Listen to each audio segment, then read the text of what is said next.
Shalom dan selamat pagi bagi kita semuanya.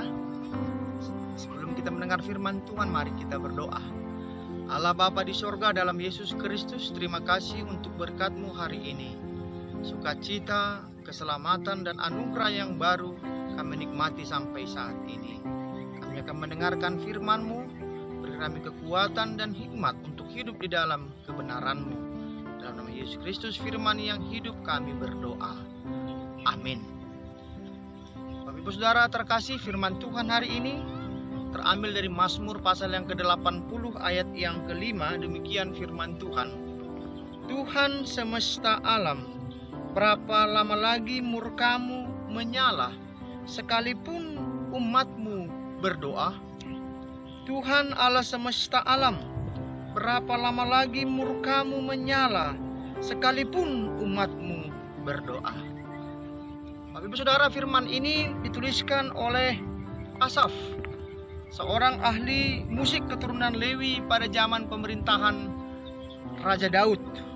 Firman ini, Mazmur 80, digolongkan sebagai Mazmur ratapan. Karena apa? Karena memang konteks ketika firman ini ditulis, umat Israel, kerajaan Yehuda sedang dalam persoalan, dalam pergumulan, penderitaan. Karena apa? Karena mereka ditaklukkan oleh bangsa Asyur.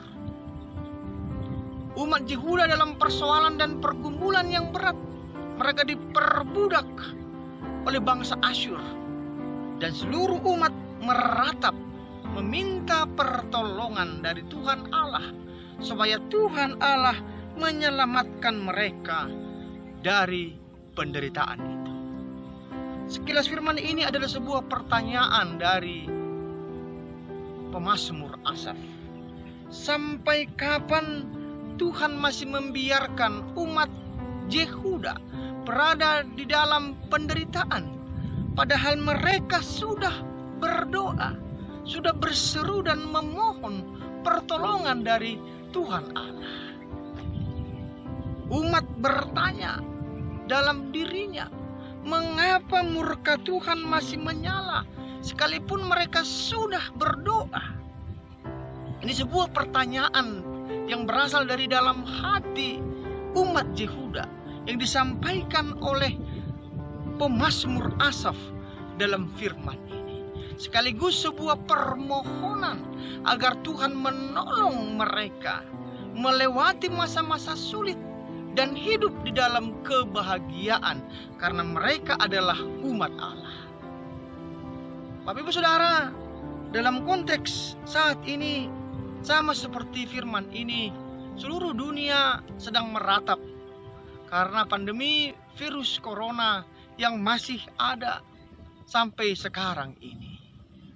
Seluruh kehidupan kita sepertinya dibatasi.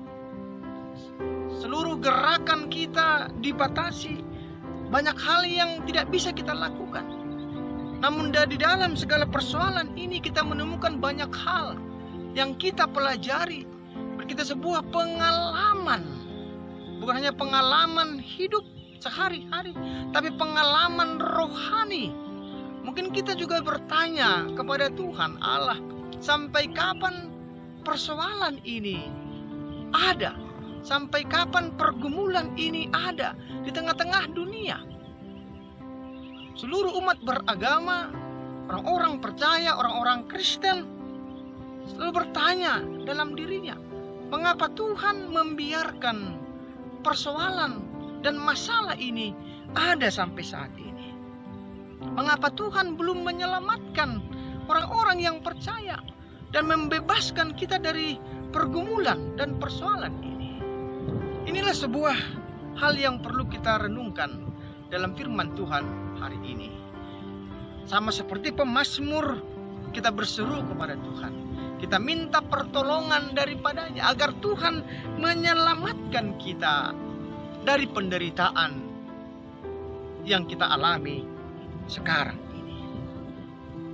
Oleh karenanya mari tetap memiliki respon seperti pemazmur, seperti Asaf. Di dalam iman kita yakini Tuhan berkarya dalam kehidupan kita. dalam persoalan dan pergumulan ini Tuhan sedang berbicara kepada kita. Tuhan sedang menegur kita.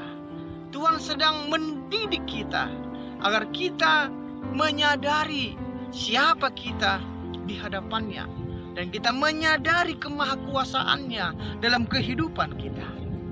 Oleh karenanya, mari Bapak Ibu Saudara tetap berdoa seperti pemazmur, karena lewat doa itu merupakan sarana, jalan bagi kita untuk menyampaikan keinginan kita kepada Tuhan, meminta pertolongan dan keselamatan yang daripadanya. Dan lewat doa kita diberikan kekuatan dan kemampuan untuk menjalani kehidupan kita sampai pada akhirnya. Sampai kapanpun persoalan, pergumulan dan penderitaan ini, mari tetap berdoa. Jangan berhenti berdoa.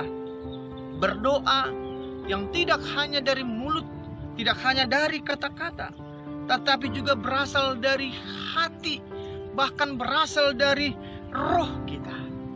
1 Korintus ayat 14 sampai 15 dikatakan, aku akan berdoa dengan rohku, tetapi aku akan berdoa juga dengan akal budiku.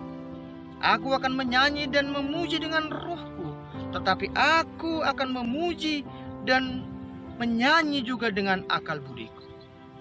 Doa yang bukan hanya ungkapan perasaan, bukan hanya ungkapan kata-kata, tapi doa yang dilanjutkan dengan perubahan pola pikir, akal budi, cara hidup, serta karakter kita. Berdoa dan juga bermetanoia. Berdoa dan mengalami pertobatan. Supaya apa? Supaya Tuhan menyelamatkan kita dan menguatkan kita dalam menjalani berbagai pergumulan ini. Tuhan memberkati firman-Nya, dan kita senantiasa dikuatkan dan dimenangkan di dalam menjalani segala masalah kehidupan kita. Selamat berkarya bagi Tuhan, dan nyatakan kuasa Tuhan dalam hidup kita. Amin.